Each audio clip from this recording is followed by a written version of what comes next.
Be sure and tell them Large Marge sent ya.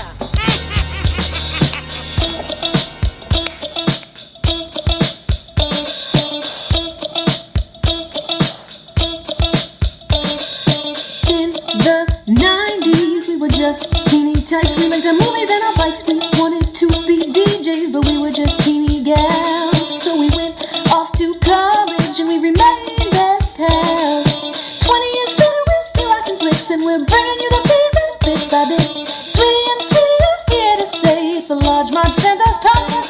Hey.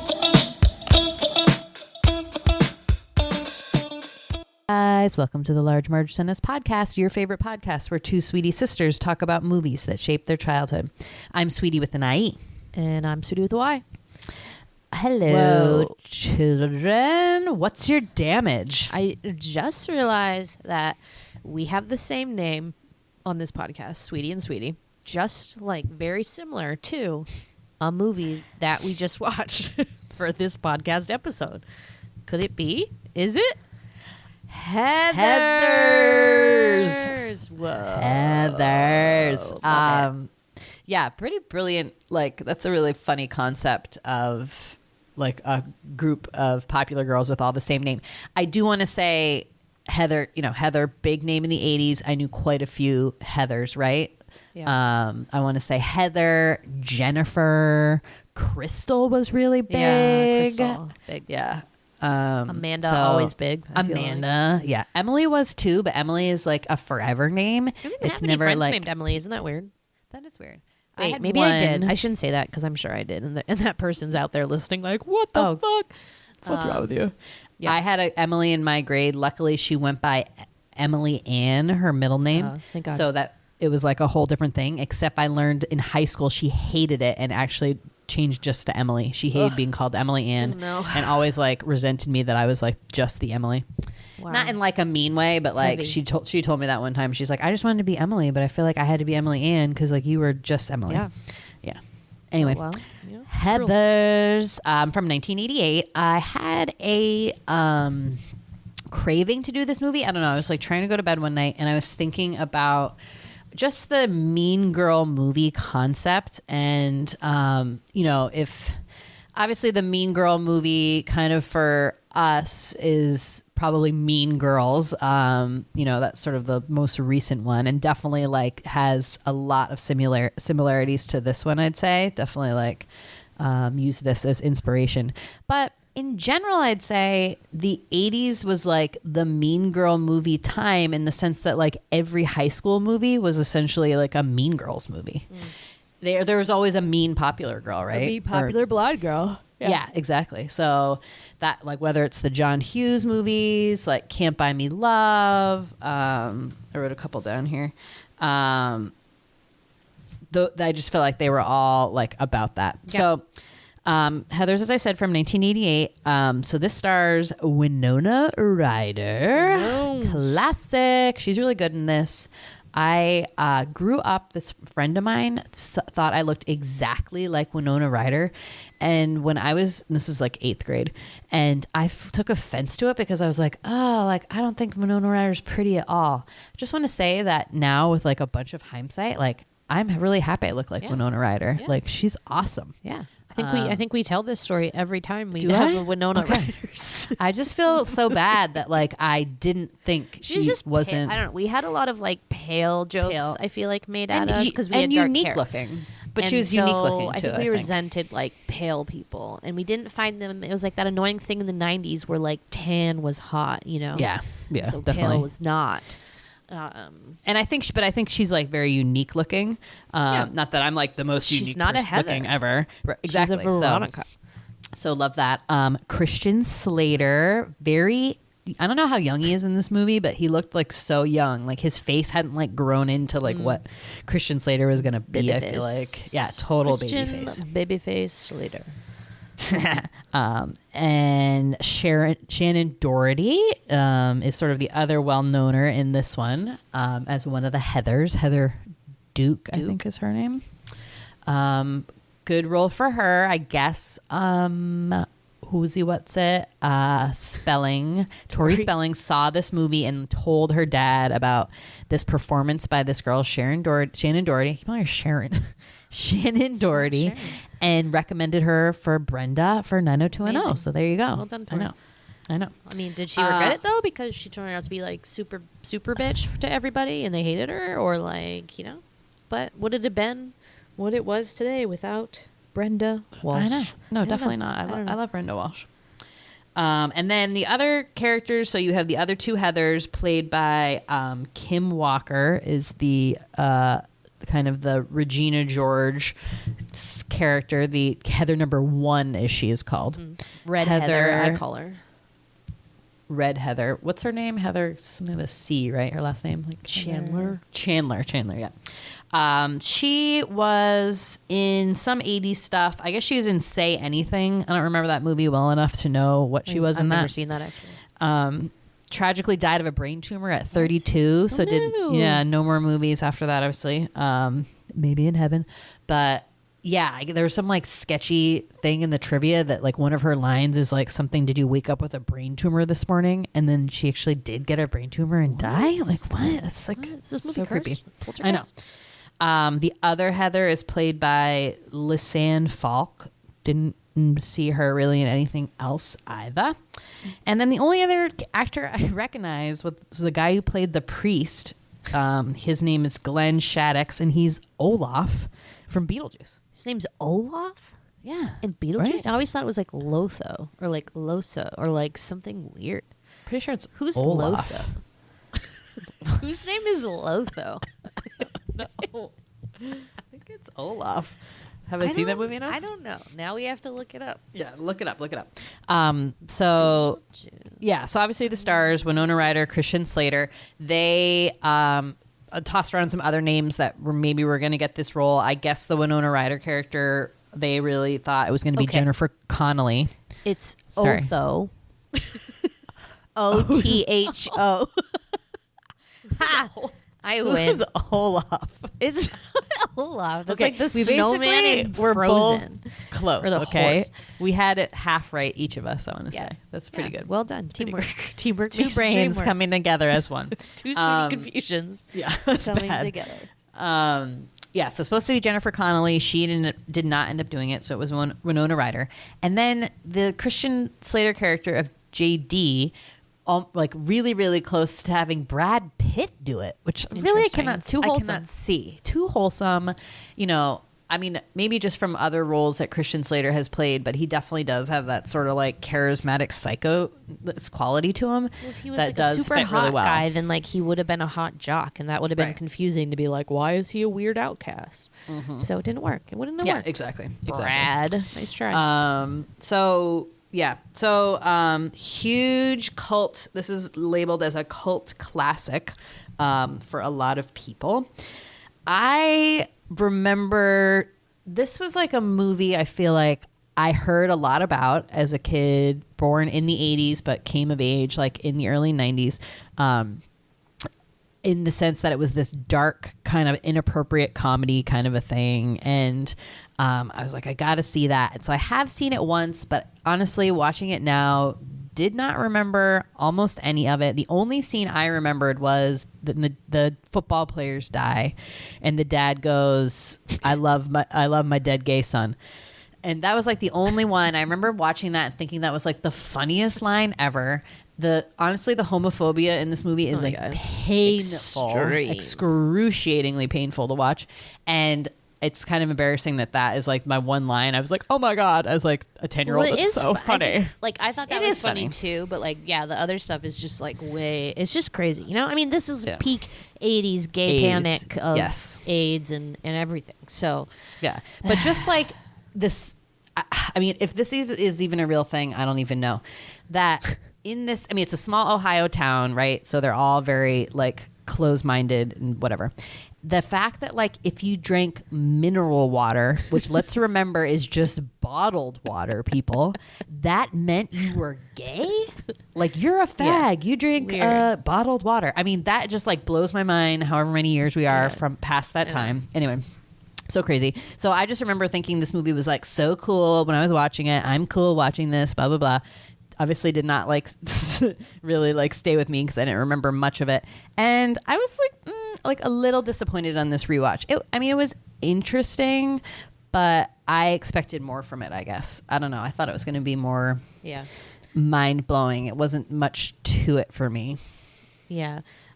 Similar situation for me. I definitely watched this like in the not too distant past of like, I thought I watched it for my blog, but then I went back and like tried to like search for it and I didn't see anything. But I remember taking screenshots. So like, I don't know what happened. Maybe I saw it in a dream, which could be true because I also started watching this and was like, is this the same movie that I saw? I had no recollection of any of like the major plot points other than like, I literally thought it was just them killing everybody with blue Drano. Like I thought, and I don't remember the football players at all. Like what movie did I watch? I'm so confused. Wow. And like, was it Jawbreaker? No, that's one of my favorite movies. I think maybe we'll do that one next since you're really hankering for a good Mean Girl movie. Right. I would say Jawbreaker is 100% more closely aligned to Heather's than Mean Girls is. It's, man, that's a weird movie, but it's like, it knows it's weird. Yeah. I mean, this does too, but like, it just, we'll talk about it. There's a lot of complexity here, especially from today's lens. Well, and that's the other thing. Like obviously they didn't know what was going to happen. I just feel like Columbine obviously was a real turning point for high school related things, right? Yes. Just like, I feel like I was thinking about this before we started recording, how many moments that we've lived through have been like really turning points in society. So Columbine in terms of like, obviously school, how you interact in school, school safety, bullying, all that stuff. Everything. Obviously 9/11, obviously now we have the pandemic. It's like all these like turning points. I'm tired too. We don't need any more. Yeah. But that they could make these movies and not think like, oh, this is just a movie. Like this would never happen. Like, because as we've talked about, the 80s is like so steeped in high school and cliques and popular people treating, not popular people a certain way. That was like the 80s bread and butter. That was like every movie being churned out for kids, high school kids at that time.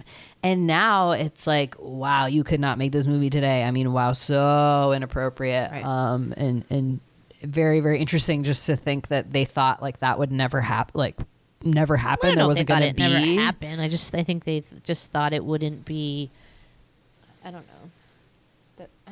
I don't know. Like kids wouldn't bust, like wouldn't like literally explode and then really start killing people. But anyway, really, really interesting to watch it, obviously, through the lens of today, which we just think about high school and that stuff like so much differently. Differently. Yeah. Okay. All right. So let's get into it. One Heather at a time. There's so many. And then, that was the other thing. I completely forgot that her name is not Heather. Yeah. I was like, for some reason, convinced she was a Heather too. And then I thought for some reason, I had a whole different like plot in my mind of this movie. I got to be honest. Like I thought she was like, she joined to sort of sabotage them. I guess that's more like Mean Girls.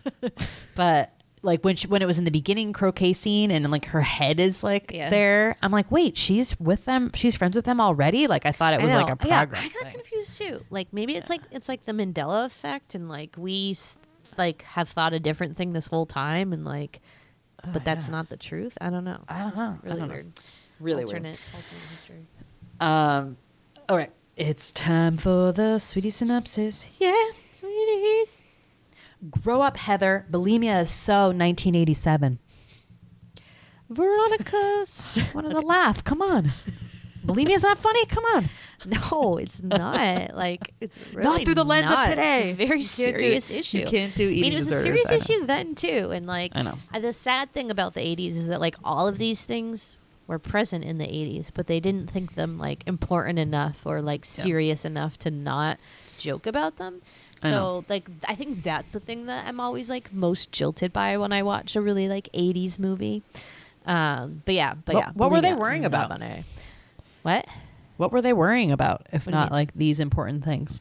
Like Nothing. Remember the 80s and the 90s were a joke. It was like gag. That's why there were gag gifts and like people liked fake dog poop. Like we had nothing better to do. nothing going on. It's not a lot of turning points in those decades. Let me tell you. I know. Chumps. I don't know how lucky they have it. Weak. I mean, we were there. We were there too, but like whatever. But yeah, Veronica Sawyer, she lives in Ohio. She's got 3 friends, all named Heather. We have the leader, Heather Chandler, who wears red.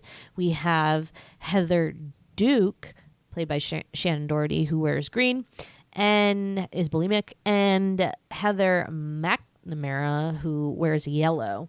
And then you have Veronica, and her color is like blue. And she's a Veronica, they're Heathers.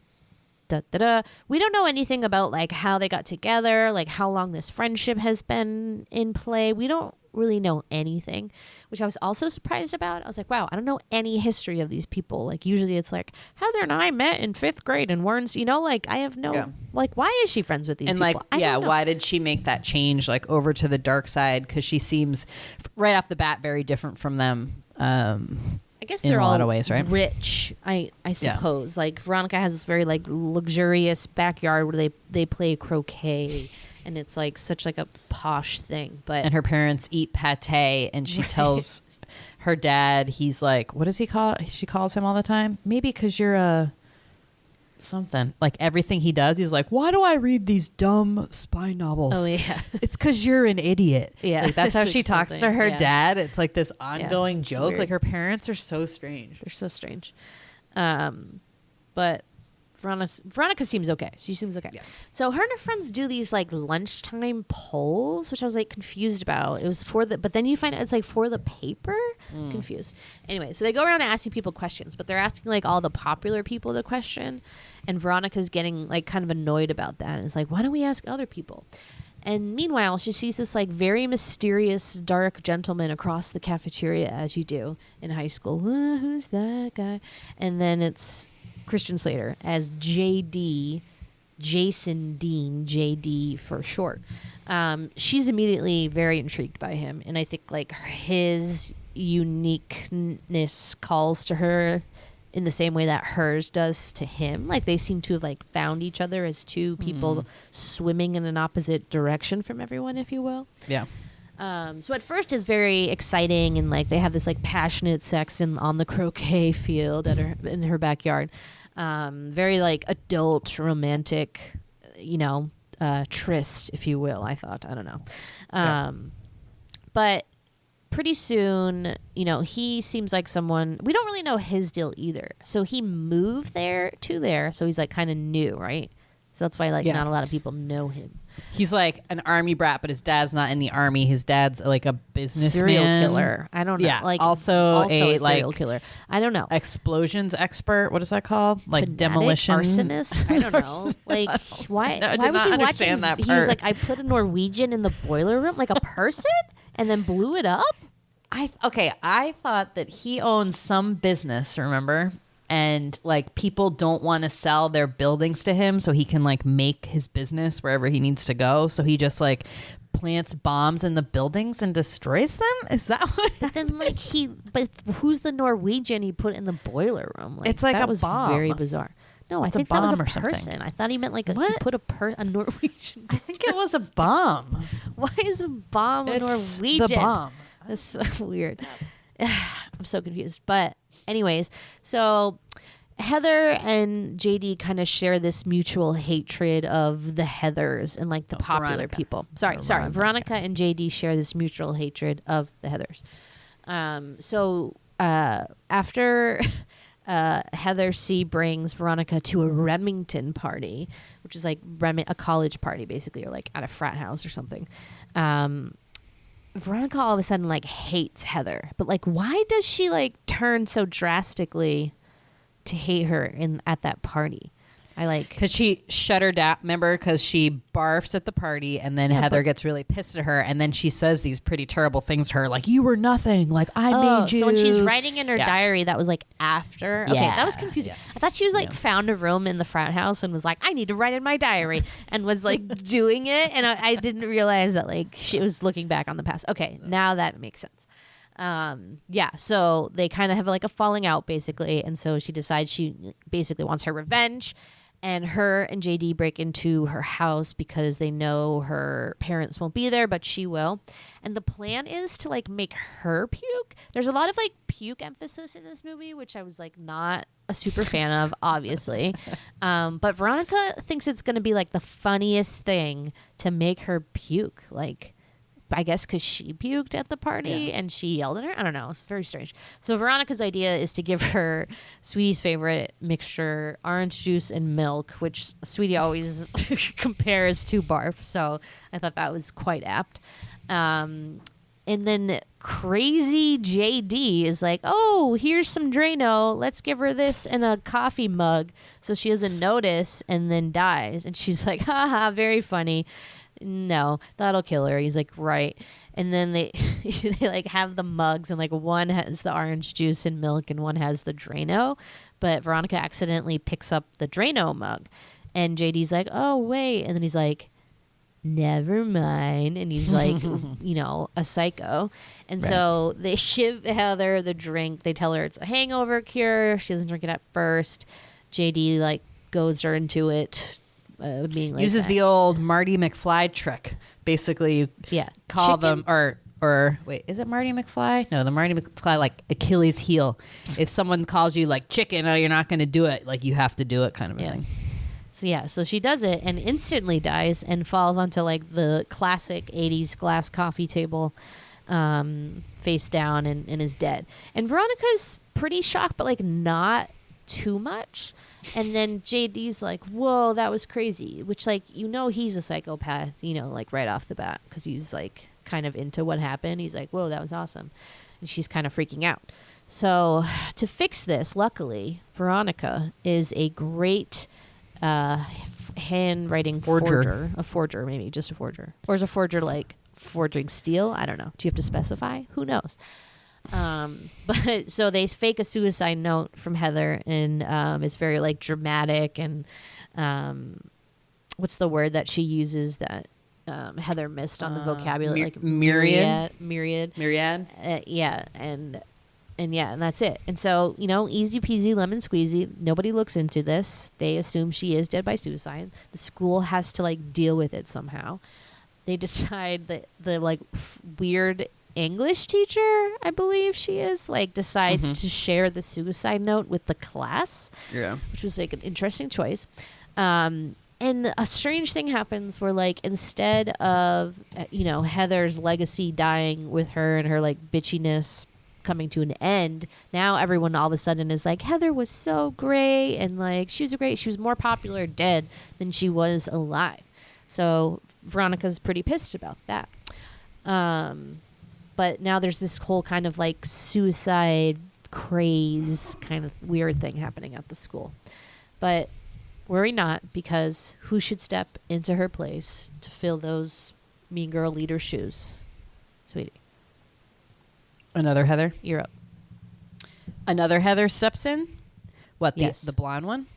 The No. cheerleading one? No. No, the other one doesn't step in Shannon until Doherty. later. No, Yes, she she doesn't does. step in until later. No, remember, because Christian Slater goes to her and he's I'm like, kind of moving ahead a little bit, but like that's well, like you're, what happens. you're gonna miss the other murder. No, I thought that was she No, that's showed at the very signs end. immediately of like switching to like somebody more alpha. No. Okay, Like, she so wasn't- next, no, you're getting too far ahead. So the All next right. thing is there is a funeral, and at the funeral you see Christian Slater, JD, like comes upon these these football guys, like basically, harassing these nerds. They're seniors, and like anyone who kind of bugs them, they go and beat them up. So he like drives by in his motorcycle, and he like sees this, and you can like see the wheels turning, like, okay, like these guys got to be next. So then other Heather number 2, I think she's 2, is the cheerleader, and she goes out with one of the football players and needs Veronica to double date with the other football player. So they go, and I didn't think I'd see cow tipping twice this year because we saw it in Tommy Boy, but oh my God, I guess Midwestern fun. They go to cow tipping and they're wasted, and Veronica ends up leaving because it's such a sad scene. And then the next day she finds out that the football player that she went on the date with was telling everyone all the sexual things they did. So she is pissed. So she tells JD this.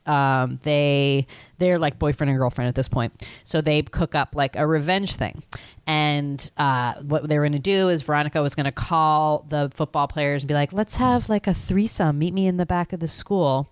And JD has cooks up this story about how his grandfather has these fancy bullets from World War II that only pierce the skin and make you bleed a lot, but it doesn't kill you. So she's like, cool, we can shoot them with those. So they go into the woods and they're planning this whole fake menage a trois. JD, they strip, the football players come and they strip down to their underwear. Wait, did you say the thing about the bullets yet? Yeah. So I said the thing about the bullets, and then they're gonna pretend that it's bullets?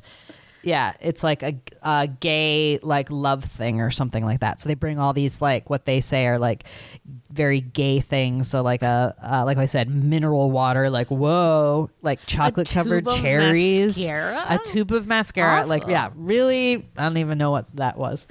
And so then pretty boys wear makeup, right? So they have them naked in the woods, and they think they're going to be hooking up with Veronica, and JD hops out from behind a tree, and they're both supposed to shoot them at the same time. JD hits one of the football players and Veronica misses, and she's still under the impression that this is all just fake, that they're just doing it to scare them, this isn't anything. But oh, just so you know, those bullets, that's not a real thing. There's no bullets that just pierce the skin and make you bleed, maybe a BB gun pellet or something, but Veronica, not a real bullet. Veronica, come on, she's smart. She's supposed to go to Stanford. Gal, yeah. I know. Well, it was just one of those things where she just loved JD so much. I think was just kind of as he said, you wanted it, unconsciously wanted it to happen. And she's like, I didn't want anybody to die. Anyway, so long story short, the real bullets kill both of them. And then they make it look like a suicide pact, that they had both shot each other and that they were lovers. Okay. First of all, that is not a great way to commit suicide, where you just stand in two circles and shoot each other from afar. Yeah. That would never work. But again, this small town is knows that teenage suicide's on the rise, and it just fits with the whole of theme of what's going on. So again, another people who kind of were jerks, but then once they die, everyone they're liked and beloved so much more than when they were alive. Mm-hmm. Yep. And at this point, Veronica starts questioning JD's motives and is maybe getting a little scared of him, because he really convinced her that those bullets were not going to kill them. That's some fucked up shit.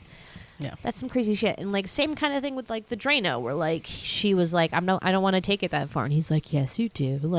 What a weird, almost emotional abuser. Very strange things. So she's kind of keeping her distance, I would say, from that, not into him so much anymore. And now is when Heather moves up. The other Heather. Yeah. Heather Duke moves up into Queen Bee ranks, and she starts wearing red and is the new main Heather. Yeah. Well, JD sort of blackmails her, finds that she was friends when she was little with the girl that they pick on all the time, Martha Dump Truck.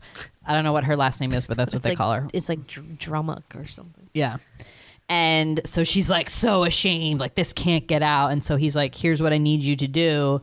I need you to be the new Heather and run this school, and also have everyone sign this petition for some band to come and play at the concert or something. But really it's not that. It's a petition that says we all want to die or something. I missed that part. I was sort of not paying attention. Well, I think his initial plan was Heather was going to be next, so that like he was going to kill her next. But then Veronica doesn't want any part of that. So instead he pivots to like, oh, I'll just kill everybody at this stupid school. Right. So he decides the easiest way to do that is pull one like his dad and like wire this like bomb up in the school and have everybody in the assembly and then set it off. And then he's going to leave a suicide note from the whole school. Wow. Okay. Extreme. So she figures this out. I forget how. I also was not paying too much attention like in these moments and was also very confused. The end, like she fakes how she her figures it own out. suicide. Doesn't she fake her own suicide? And then he does like some sort of confession to her, like while she's fake dangling there. Is that how she finds out? But didn't she know? Oh, yeah, maybe. Okay. And then her poor mom walks in and like finds her hanging there and is like sort of freaking out. But then she lifts her head up and she's like, what, Mom? Like, hello? Like, what do you think? Why do you think she's upset? So Veronica's like getting her. So at this point, I feel like the movie changes into like a bad girl, like cop movie. I don't know. Like it just seemed like it was so funny. And she is trying to find him to like save the school. I don't know. She just seems like very like brave and like cool from that point on. Not that she wasn't before, but now that she's like sick of like stupid boys, I think she just I don't know. She gets a lot cooler in these. She last became like few an moments. action star. Yeah. Where she's like, I'm gonna save the school, and so she like figures out where he's gonna wire the bomb, which is like in the basement under the auditorium. And then he's in there like doing his bomb wires and shit, and she's like has a gun, shoots him a couple times, tries to like force him to tell her how to turn the bomb off. He does, or like sticks a knife in the, I don't know. There's shooting, and then I thought he was dead, but he wasn't. And then he like straps, how did he get the bomb on himself? She put it there? No. He straps the bomb on himself, walks out, and they have like a last, she's like, it's over, JD. And then he blows himself up after he's like, I forget what he says. I doubt it. I don't know. But a bunch of times he like tried to like kiss her when they were fighting. Like at the end. Ooh, that part made me so uncomfortable. Weird. I hated watching that. Rape artist. Like that's all I could think of. Rape artist in my head. I was like, get over it. It made me so uncomfortable just even to like you could like feel how awful I think Winona Ryder felt, or that character like felt when that was happening. They were actually dating during this movie. Yeah. Although did you read that he was dating one of the Heathers and then love broke up triangle with her for dumped Winona? Her. Yeah. Wild. But yeah, so he blows up. Everyone thinks it's a suicide, and then Veronica decides she's going to be the new leader for good and starts like bringing people together and like asks the nerdy girl dump truck to hang out and watch a movie or something. I did like that part a lot, and like so it's kind of classic scene because she's all like she's all like burnt up because she just was like a foot in front of the guy who just blew himself up, so she's like charred basically, and her hair is all crazy, and like the Heather had come up to her and she's like, you look like hell. Or like, you look like shit. What happened to you? And she's like, I've been through hell and back, or something like that. Yeah. And then, so she looks like totally cracked out, but she takes like the red scrunchie, which was the original Heather's. And like from the other Heather, this was like the passing of the popular baton, was this like red scrunchie. And she takes it and like puts it in her like crusted like hair, like singed hair, and then goes over and talks to Martha Dump Truck and is like, my prom date like flaked, like want to watch some movies tonight? She's gonna with ask some her to popcorn? go to prom with her, because I was like, I feel like Martha's probably into girls. Like I didn't get like, it was like, is she interested in that jock? I don't know, but it was so cute. And then Martha's like, I'd like that a lot. And then and she's in like a rascal like rolly wheelchair because she really tried to commit suicide, just like walking into traffic with a suicide note on her. Yeah. So yeah, interesting. So it ends on like on a good note, but definitely like took a very, I mean, the whole movie's kind of crazy, but the end really took like a crazy turn. And again, like hard to kind of pay attention to. I don't know. I just like wasn't.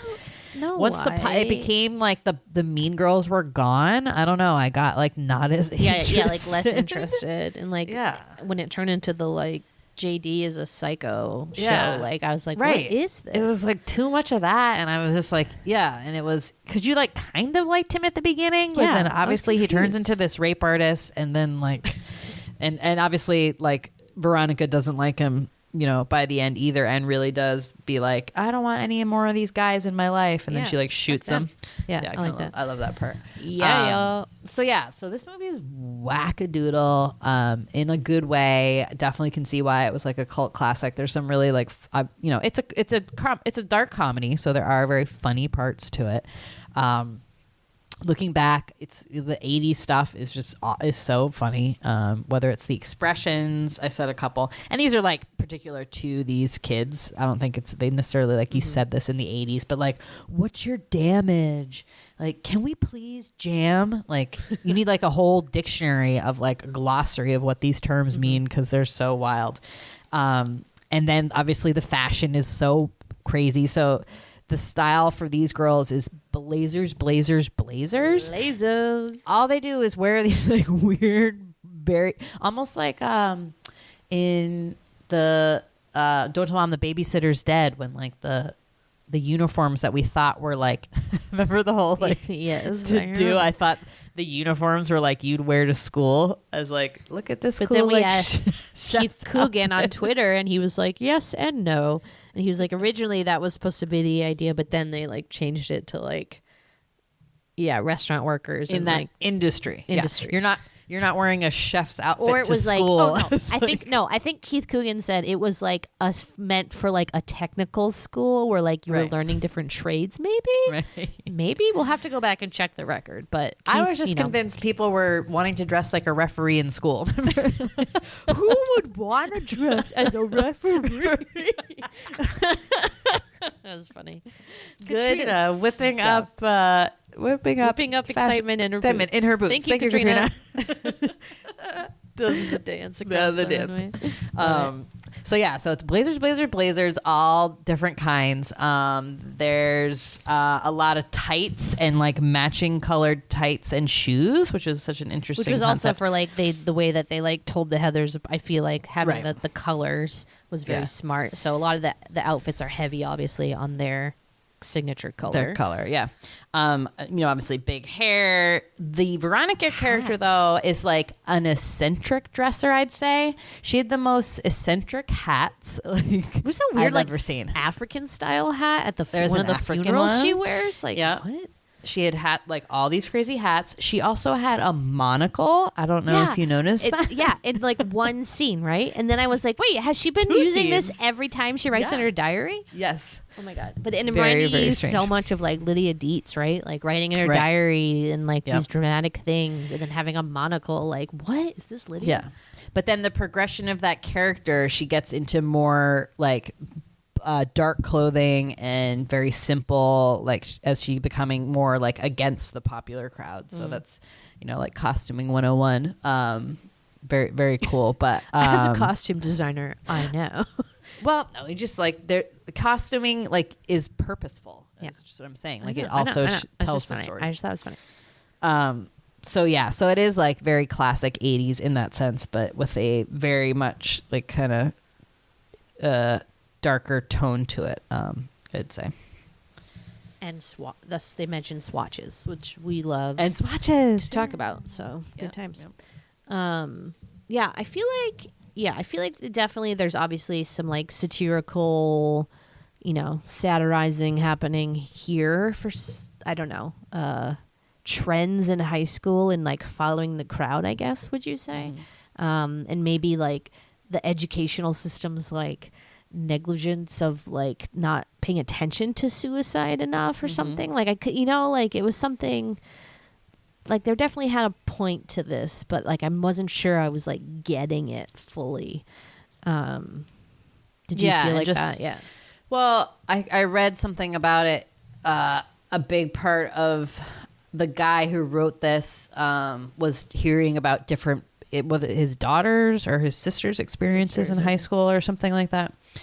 And just that toxicity of, especially for women in high school, and what that's like trying to like live up to this, these popular people and having these popular women run the school and what they do to just like the, self-esteem of other people and their own self-esteem, like, because there's like a scene with the Heather number 1 where she gives a blowjob to the guy at the college party, and there's kind of like a sad scene. She's like standing in front of the mirror and she's like swishing her mouth out with soap with water after that, and you can just tell that she's kind of like, ugh, like, why did I do this? Like, I didn't want to do like that. Spits it on the mirror. Yeah, it's gross. Yeah, and it's just like, she has her problems too. Obviously, it's not all it's not all a glamorous life. Even to be a popular person, usually those people are very troubled in their own way, right? So,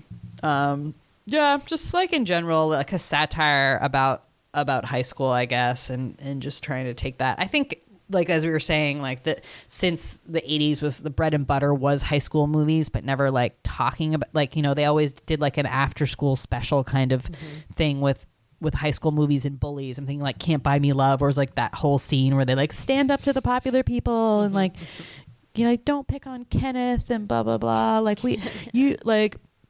and this one actually kind of says it too. And I was thinking this, when you're like in elementary school, like popularity doesn't really exist, right? Like you're just all friends. And I don't know like what that divide or when that happens, I guess middle school, and why it does. When you start getting mean, I don't know. Yeah. It's like when you start. All of a sudden, all that innocence, or maybe it's competition for like, boyfriend, girlfriend stuff. Maybe it's just personal preference. You realize, like, I don't want to be friends with everyone. Like, I think this kid is weird.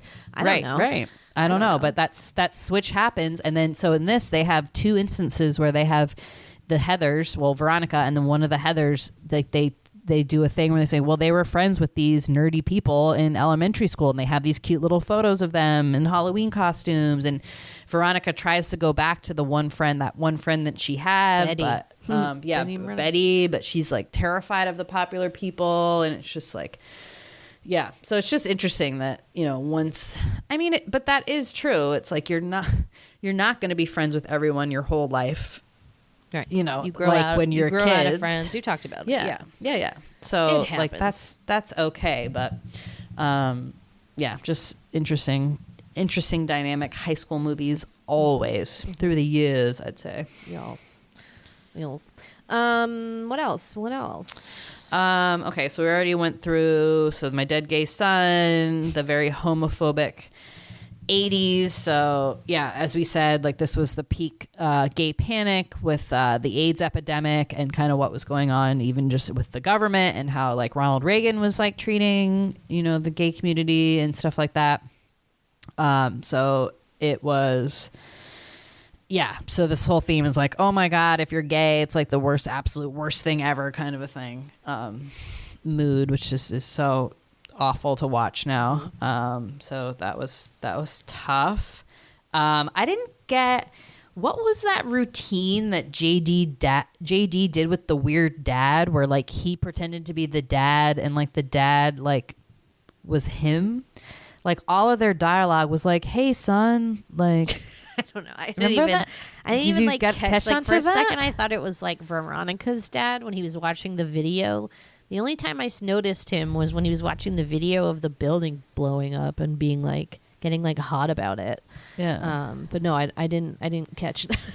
No, that they did this role-playing. they did this weird thing where they always like pretended to be each other. Which reminds me, That's the very strange. classic movie Vice Versa is now on HBO Max streaming. Oh my God, so I love that movie. all you folks, get out there and watch that movie if you're interested in people being each other. That's funny. It's great. One of our faves. But yeah, that dad was weird. Obviously, also a serial killer. Yeah. I mean, that's why the kid was like messed up, Fucked up, right? I mean, I think he kind of mentions in the end, like, oh, I guess I'm kind of messed up too, because he says this thing. The character is so weird. His mom like committed suicide she walked into by one going, of the buildings before it was going to blow the dad up. was blowing up. Yeah, very very weird. weird character. I guess he modeled that performance, Christian Slater, after Jack Nicholson. Kind of looks like Jack Nicholson. Definitely. And he does. Yeah, definitely. Definitely, like, right on. And I guess he, like, wrote a letter to Jack Nicholson, be like, "Dear Jack Nicholson, have you watched my film? Like, I modeled it after you." And he, like, never heard from him. Ooh, sad. You know I'm what? sorry. I think Christian Slater did turn out to be a rape artist, basically. So Really? like, yeah, he got in trouble for, like, grabbing a woman's ass on the street. He did? Like, weeks after I saw him that time in New York. Oh, It was, yeah. like, when he was in yeah. in the Glass Menagerie. Wow. Yeah, good times. Yeah, I never was into him. I know Like a that's weird, like, weird. some girls were pinched really into the face, Christian like, Slater like bad face. boy. Yeah, the bad yeah. boy I just like person. never was into that look. I guess. Too bad. What else?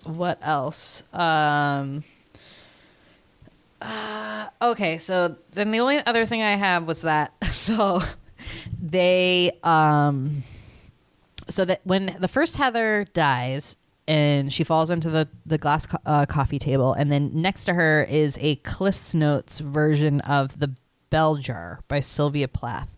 So that's where JD gets the idea of like turning it into a suicide, I guess. Mm-hmm. And I just seeing a Cliff Notes just reminds me of my one experience with Cliff Notes in high school when I used it to I was assigned Crime and Punishment in senior year of high school in my AP English class.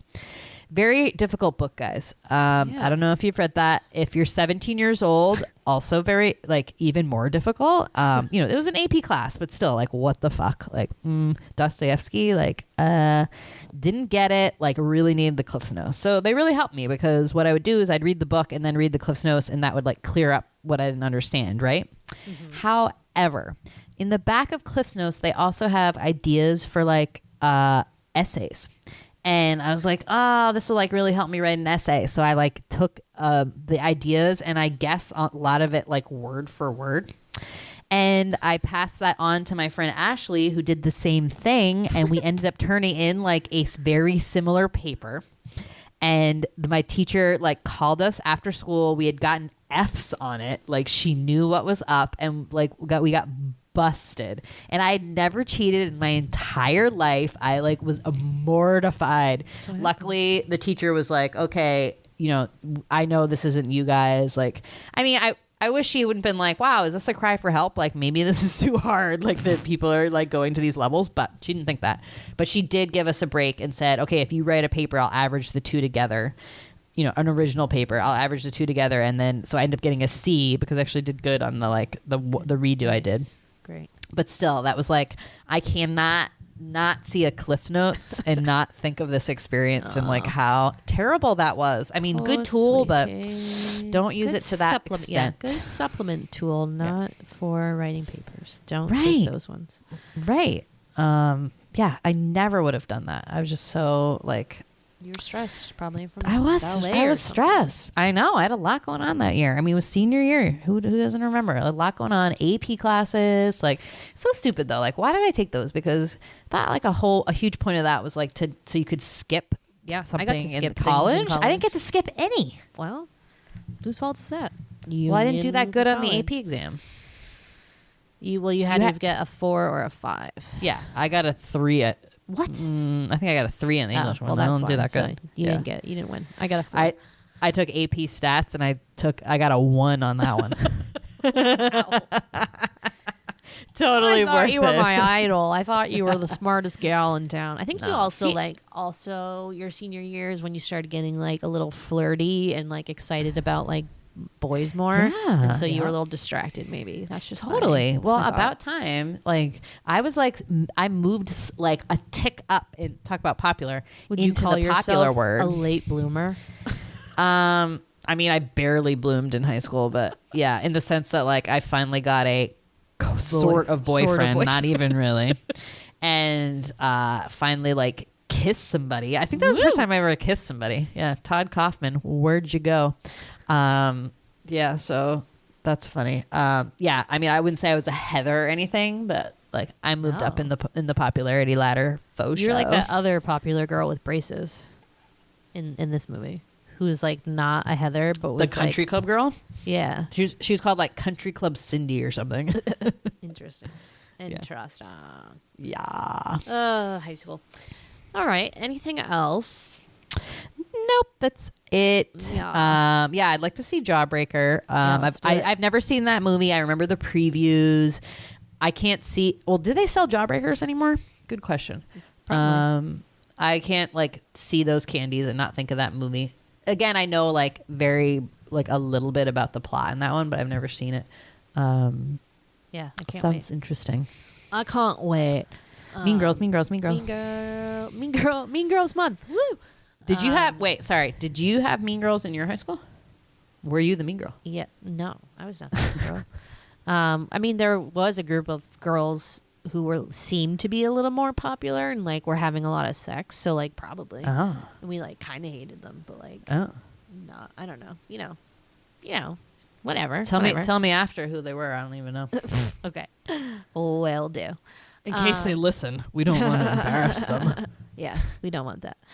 All right. Well, a lot of you probably love this movie. You're probably peeved that we don't absolutely love it.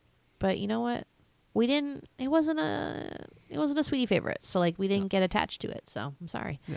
I would rather watch Don't Tell Mom the Babysitter's Dead. That's just me. Yeah, a little too weird for me. Too weird. Two weird choices. I also thought this Some like weird had something choices. to do with John Waters for some reason. And then when I saw like written by Kevin Waters or something, I was like, oh, must be his brother. And then I like looked it up and was like, nope, not at all. just a weird. coincidence. Coincidence. Silly. But yeah, come find us on Twitter at the Sweetie Club or on Instagram at Large Marge. Send us. Thank you as always for listening. Bye. Bye. Wow, Christian Slater, biggest rape artist ever.